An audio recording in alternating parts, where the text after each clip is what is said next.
Hello guys, स्वागत है आपका विलेज वाली टीचर यूट्यूब चैनल पर। तो आई होप सभी अच्छे होंगे और आपकी जो कंपटीशन एग्ज़ाम की तैयारी है वो अच्छे से चल रही होगी।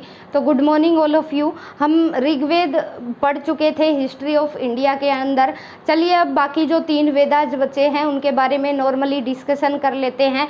जहाँ से आज तक क्वेश्चन पूछे गए हैं ये ऑथेंटिक बुक्स का डाटा है।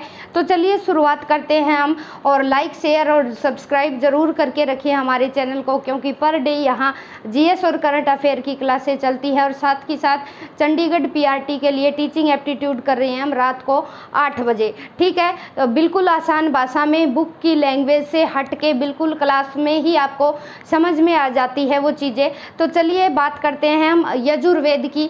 ये हमारा यजुर्वेद है, ये सेकंड वेद है। तो इसमें क्या है, बेसिकली ये शैश्वर पाठ के लिए यहाँ मंत्रों का उच्चारण दिया गया है। शैश्वर का मतलब है बोल बोल के ऊंची आवाज़ में पढ़ना। 2 प्रकार की रीडिंग होती है, हम शैश्वर करते हैं, यानी शैश्वर रीडिंग में क्या है, दूसरे को बोलते हैं तब हम वो चीज़ें सुनाई देती है। और एक होता है मौन वाचन। मौन वाचन में हम मन की मन में पढ़ते हैं।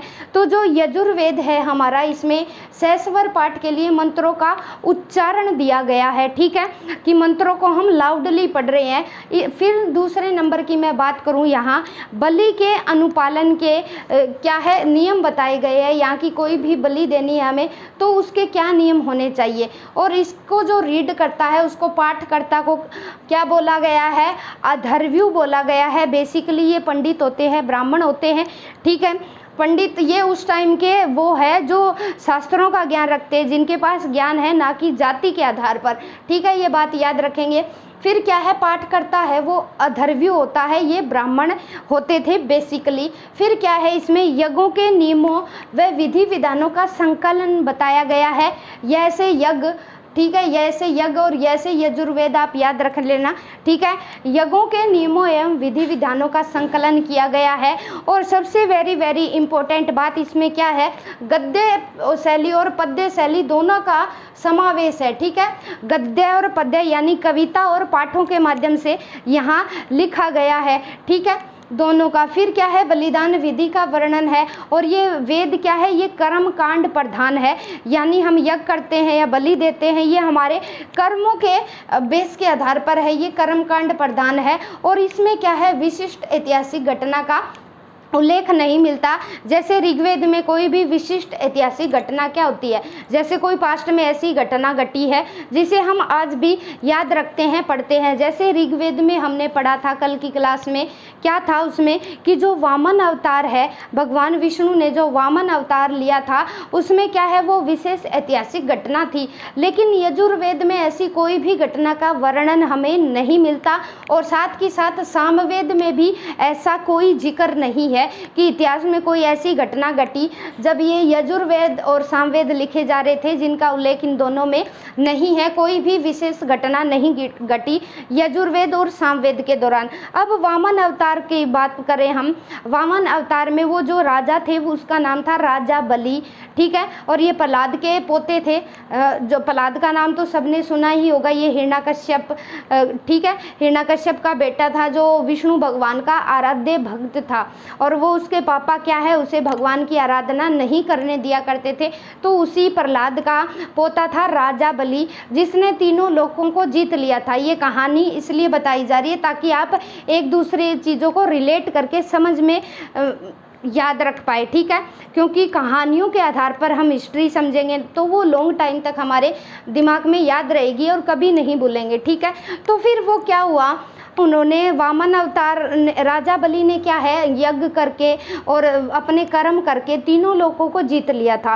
ठीक है, फिर क्या है, इससे देवी देवताओं में खतरा उत्पन्न हो गया, भाई राजा ये बलि है, ये कुछ न कुछ गड़बड़ करेगा देवी देवताओं के साथ। तो उनको क्या है, भय हो गया। तो वो सभी देवी देवताएं क्या है, विष्णु भगवान जी के पास गए और बोले कि हे भगवान, आप हमारी रक्षा कीजिए। जो राजा बलि है वो तो तीनों लोगों का स्वामी बन बैठा, अब हम कहाँ जाएंगे। तो भगवान विष्णु भगवान ने कहा कि कोई बात नहीं, मैं ऐसे ऐसे वामन अवतार लूँगा। एक बालक बन के जाते हैं विष्णु भगवान राजा बलि के यहाँ। तो जब वो यज्ञ कर रहे होते हैं नर्मदा नदी के किनारे, तो वो बताते हैं कि तो वो ब्राह्मण को देख के राजा बलि उनका बड़ा ही आदर सत्कार करते हैं, बिठाते हैं। तो बताइए ब्राह्मण देवता, मैं आपकी क्या सेवा कर सकता हूँ। तो छोटा बालक बन के जाता है, विष्णु भगवान जी छोटे बालक बन के गए। तो बोले कि मुझे तो कुछ नहीं चाहिए, मुझे तो बस 3 पग धरती दे दीजिए, आप तो तीनों लोकों के स्वामी हैं। तो राजा बलि बड़ा ही मन खुश हुआ कि क्या है, ये तो छोटा सा बालक है, मैं तो तीनों लोकों का स्वामी हूँ, तो धरती, मैं तो तीनों लोकों का स्वामी हूँ, ये छोटा सा बच्चा 3 पग में कितनी धरती ले जाएगा। उसने हंसी खुशी देने के लिए हाँ भर दी। और हमें पता है कि जो राजा लोग हैं वो कहे हुए से पहले पीछे नहीं हटते थे। आजकल की अलग बात है, कलयुग चल रहा है, वो सतयुग था, ठीक है। फिर क्या हुआ, उन्होंने कि 1 पग से विष्णु भगवान ने धरती मापी, दूसरे से अंतरिक्ष माप लिया। तो बोले तीसरा, आपने तो 3 पग धरती देने की बात की थी, अब 2 ही पग हुए, ये तो तीसरा मैं कहाँ रखूँ। तो राजा बलि ने अपना वो दिखाते हुए, राजा बलि ने अपना अच्छाई वाला रूप दिखाते हुए बोले कि मेरा सर है, मेरे सर पे रख लीजिए, ठीक है। तो उन्होंने विष्णु भगवान जी को क्या है, अपने सर पे तीसरा कदम रखवाया। तो ऐसे ऐसे महान राजा भी हुए हमारे इतिहास में, ठीक है। तो यजुर्वेद और ये है, सामवेद में ऐसी जानकारी नहीं मिलती कि कोई विशेष घटना है जो बताने वाली हो। हालांकि ऑथेंटिक डाटा हमारे पास आएगा जब उन वेद टिपिकल संस्कृत से संस्कृत में कन्वर्ट हो जाएंगे, तो क्या पता हमें बहुत और सारी चीज़ें पढ़ने को मिले इन वेदों के अंदर, क्योंकि दुनिया भर का जो ज्ञान है हमारे वेदों में समाहित है, ठीक है। फिर क्या है, हम बात करते हैं सामवेद की। साम से साम, ठीक है,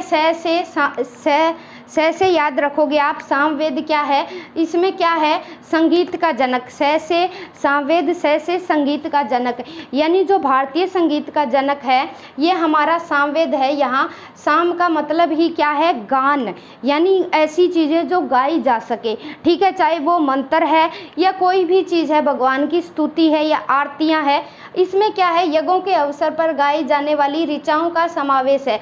यानी जो यज्ञ होते थे, यजुर्वेद वाले जो यज्ञ करते थे, उसमें जो ऋचाएं, जो श्लोक गाए जाते थे, उन चीज़ों का वर्णन है कौन से में भी, हमारे सामवेद में, ठीक है। इसका जो पाठकर्ता होता है ये कहलाता है उद्रात्री, ठीक है। बेसिकली ये भी पंडित होते थे, क्योंकि उस टाइम जो नॉलेज है वो ब्राह्मण या पंडित के पास ही होती थी, वो जाति के आधार पर नहीं था, नॉलेज के आधार पर था। 1810 सूक्त थे इसमें। भारतीय संगीत का जनक है और 7 स्वरों का उल्लेख है, जो 7 स्वरों का उल्लेख भी हमें सामवेद में ही मिलता है। और जो अगर मैं हरियाणा की बात करूं तो हरियाणा में अगरवा में सबसे पहले हमें साक्ष्य मिले थे, सारे गामा पा के, ठीक है। अगरवा में पहले अग्रोधक बोला जाता था उसे, ठीक है, महाराजा अग्रसेन के समय। ये एक बात थी, भारतीय संगीत का जनक है, 7 स्वरों की जानकारी हमें मिलती है सामवेद से।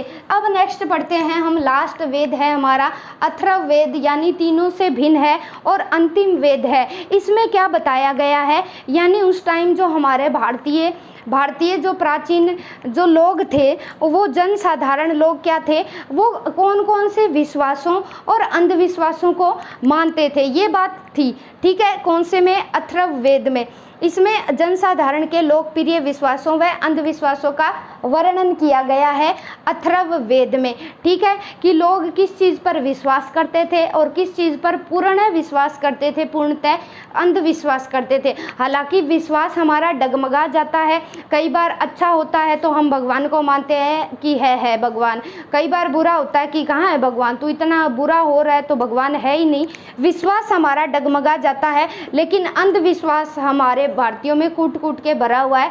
बस ये चीज़ हमने मान ली तो है, तो 100% है। हम मानते हैं कि बिल्ली के रास्ता काटने से क्या है, कुछ अनर्थ हो जाएगा, तो हम मानते हैं, वो हमारा अंधविश्वास है। अंधविश्वास क्या है, अंधविश्वास क्या होते हैं, बिना लॉजिक को जाने, ठीक है, बिना कोई लॉजिक को जाने हम उस पर पूर्णतः विश्वास रखते हैं, ठीक है, पूर्णतः। अब इसमें क्या लॉजिक है कि बिल्ली के रास्ता काटने से हमारे साथ बुरा होगा, तो ये अनलॉजिकल बातें हैं। अनलॉजिकल ऐसी बातें होती है जिसमें हम बिना कोई तर्क के आधार पर उन चीज़ों को मानते आ रहे हैं। ये नहीं कि आज ही मानना शुरू किया, हमारी पीढ़ियाँ मानती आ रही है, दादा पर दादा मानते आ रहे हैं, तो हम भी मानते आ रहे हैं बिना लॉजिक लगाए, ठीक है। तो लॉजिकली रहना है, प्रैक्टिकल रहना है, ये चीज़ नहीं है। हमें बेस पता होना चाहिए कि अगर ऐसा है तो ऐसा क्यों है, हम अपना क्रिटिसाइज करके लॉजिक लगा के तब उस चीज़ों पर हम बिलीव कर सकते हैं और टोटली 100% भी बिलीव कर सकते हैं। हालांकि दोनों ही चीज़ों में सच्चाई होती है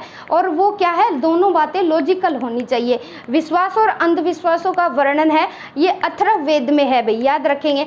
अब चलिए बात करते हैं वेदों के उपवेद। 4 वेद है हमारे और 4 ही क्या है, उपवेद है। ऋग्वेद का क्या है, ऋग्वेद का उपवेद है भाई आयुर्वेद। आयुर्वेद किसने लिखा है, ये धन्वंतरी ने लिखा है भाई।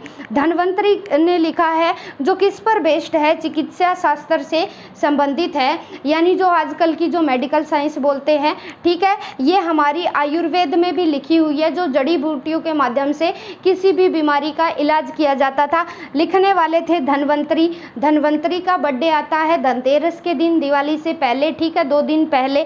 उस दिन धन्वंतरी जी की पूजा की जाती है। और पूजा क्यों की जाती है, क्योंकि ये क्या है, चिकित्सा शास्त्र के फील्ड में इन्होंने बहुत ही अच्छे अमूल्य काम की है, ठीक है। और धन्वंतरी पर क्या है, कार्तिकेय 2 एक मूवी भी बन चुकी है जिसमें बताया गया है कि कोई एक राजा आएगा और वो जो धन्वंतरी की पुस्तक है वो उसी के हाथ लग पाएगी और वो बड़े बड़े स्नेक से घिरी होती है वो पुस्तक, ठीक है, किसी के हाथ में, जो अच्छे कर्म करते हैं, ऐसा कुछ दिखाया गया था उस मूवी में।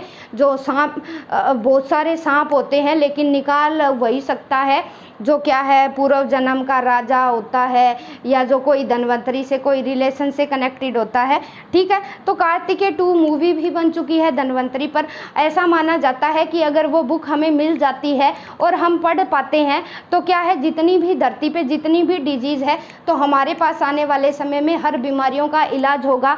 आने वाले समय में आज वाली बीमारी और इन फ्यूचर जितनी भी डिजीज़ आने वाली है, ये आशंका बताई जा रही है कि धन्वंतरी की पुस्तक में पास्ट, प्रेजेंट और फ्यूचर की हर तीनों तरह की डिजीज़ की, ठीक है, उनके डायग्नोस और उनकी जो रेमेडीज़ है उनको शामिल किया गया है, इन्वॉल्व किया गया है। धन्वंतरी बहुत ही अच्छे एक चिकित्सक रहे हैं। फिर है यजुर्वेद। यजुर्वेद का जो उपवेद है ये धनुर्वेद है। धनुर्वेद हमें पता है ये धनुष आदि बाण से संबंधित है, ये युद्ध कला से संबंधित है, ये विश्वामित्र ने लिखा है, ठीक है, विश्वामित्र ने लिखा है ये। फिर सामवेद क्या है, सामवेद का जो उपवेद है ये गांधर्व वेद है। गांधर्व क्रीड़ा सुना है कि ढोल धमाके बजते रहते हैं राजाओं महाराजाओं के टाइम पे, ठीक है। गांधर्व में क्या है, कला एवं संगीत से संबंधित है। ये लिखने वाले कौन है, भर्तमुनि ने लिखा है गांधर्व वेद, याद रख लेना। फिर है अथर्ववेद। अथर्ववेद में क्या है, इसका उपवेद है ये शिल्प वेद है। शिल्प वेद में क्या है, भवन निर्माण कला से संबंधित जानकारी दी गई है। लिखने वाले विश्वकर्मा थे, ये याद रखेंगे वेदों के उपवेद, क्योंकि यहाँ से आजकल क्या है, एग्जामिनर बड़े घुमा के क्वेश्चन देता है कि युद्ध कला से संबंधित बताइए कौन सा वेद है, वेदों के उपवेद है, ठीक है। हमने चारों वेदों के बारे में भी जान लिया, चारों उपवेदों के बारे में भी जान लिया और इनको लिखने वालों के बारे में भी जान लिया, ठीक है। तो आई होप ये चीज़ें आपको समझ में आई होगी। शिल्प वेद का याद रख लेना, ठीक है। और ज़्यादातर ये धन्वंतरी वाला है, ये इंपॉर्टेंट है, ये याद रख लेना। हर चीज़ याद रखनी ज़रूरी है, लेंथी नहीं है। अगर समझ के हिसाब से करोगे तो हर चीज़ मुश्किल नहीं है, कोई भी चीज़ मुश्किल नहीं है, हर चीज़ आसान है। तो bye bye, take the screenshot. अगर आप लेना चाहे तो बिल्कुल आसान लैंग्वेज में, किताबी भाषा से हटकर हम रटते रहते हैं 10वां मंडल 11वां मंडल। मेरे साथ भी ऐसी समस्या थी, जीएस समझ में नहीं आती थी, लेकिन जैसे ही समझ में आने लगी चीज़ें बिल्कुल आसान होती गई मेरे लिए। तो आई होप कि जैसे मैंने कवर किया है जीएस को बिल्कुल आसान लैंग्वेज में, वैसे ही मैं आपको यहाँ समझाने का प्रयास कर रही हूँ। आई होप आपको क्लासरूम में ही ये चीज़ें समझ में आई होगी। कोई भी चीज़ मुश्किल नहीं है, बस समझ के आधार पर करते चलिए। तो bye bye, have a nice day guys. मिलते हैं कल सुबह 6 बजे एक जीएस और करंट अफेयर की नई क्लास के साथ। Bye bye guys, take the screenshot.